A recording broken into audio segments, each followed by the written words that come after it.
Hello and welcome to Elite Rounders review. Today checking kind of interesting spot. I just went over some of my tournaments and this was kind of hand which was interesting to me. I did feel like this is pretty common spot in a sense, and you open under the gun and the villain calls in big blind. I hide the player names. I think it's better. We don't have to talk about anybody's names, trash them or say good things about them or whatever. So we stay politically correct.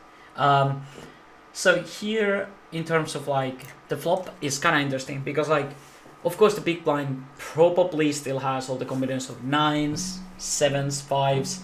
Fives would be kind of marginal open for us, but potentially we could have all the sets, yes. But we don't really have 8-6. We don't really have 9-5.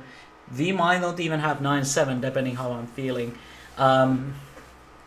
So I think, and how the table is. So I think it's kind of spot that big blind has way more nut combos here, in a sense of like two pairs, even all the sets 100% they will have. I doubt he's 3-betting nines pre-flop. So this is kind of nasty board for us. And now we have a hand like, which is kind of interesting. But again, I think we would prefer probably hand with some backdoor bet here. Again, like you want to probably have some club if you bet here. So also this board is just so nice for big blind to check raise. Again, when you think about some villain range like under the gun, let's say whatever the range is, right? So let's say it's 15%. So you see that there's like 204 combos total. So, and they don't really have too many nines.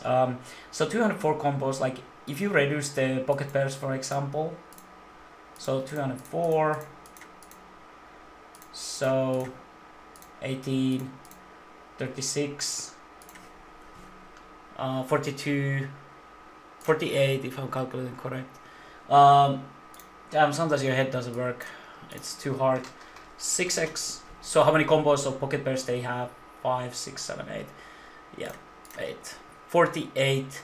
So 48 combos they have really like pocket pairs. So let's say on this board they have really over pairs, only like these combinations. These are the hands which really hit this board basically. So 42 hands out of like 200 basically. Of course, then you have all the backdoor flush draw or something like that, but like they have kind of big, like we as an under gun, we have quite a big amount of hands. You can put a lot of pressure here just by check raising. I mean, if you bet here 100%, villain can put you ugly spot with every ace king, every ace queen, every ace jack, every ace 10. So if you just blindly, if you see bet here like king jack, king queen off, no backdoor, you can't call. So it can become a little bit dicey. So these spots where you kind of expect to get check raised, try to avoid c-bet. Just play more passive, especially hands which can't battle. So that's kind of general rule. So now the turn was 5. So this is a pretty good card for us because like the chance of him having 5 is way less. He decides to bet like bigger size. Technically this hand is going to be like a call. Solver wise, some of the time at least, it's a close spot in a sense. Like I think if you're in a marginal spot like here for example, if you're never calling any river, if you don't know the villain, maybe if it's like break-even hand like this, like which is very close to marginal call, maybe it's just better to fold because lack of knowledge.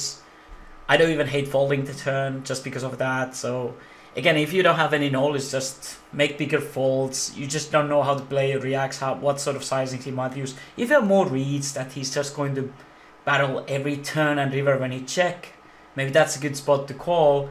But in this case, without any reads, I didn't really know this player.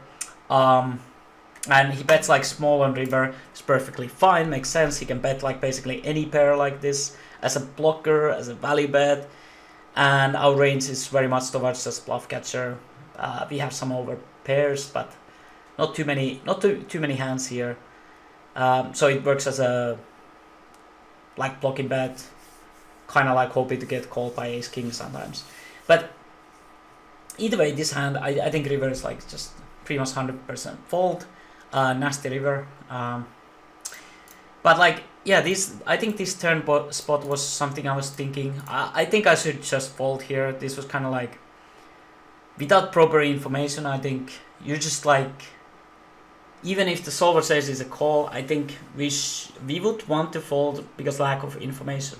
So I think there's still a lot of things like in poker to keep in mind. Like, if you have no information of the player, I mean, I think I'm more likely to just make bigger folds in general, and this is not like hugely profitable call anyway. So I think like folding these spots is fine.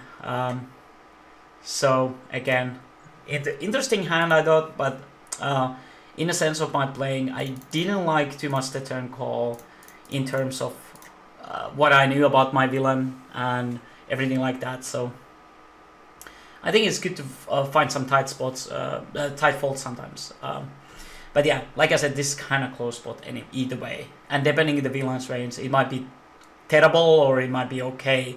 But that's the thing. This is either like, it's either okay this hand most likely, or it's terrible. I think that's how it's going to be versus population. So need to be careful with this. But yeah, thank you for watching. I hope you learned something in this video. And talk to you more.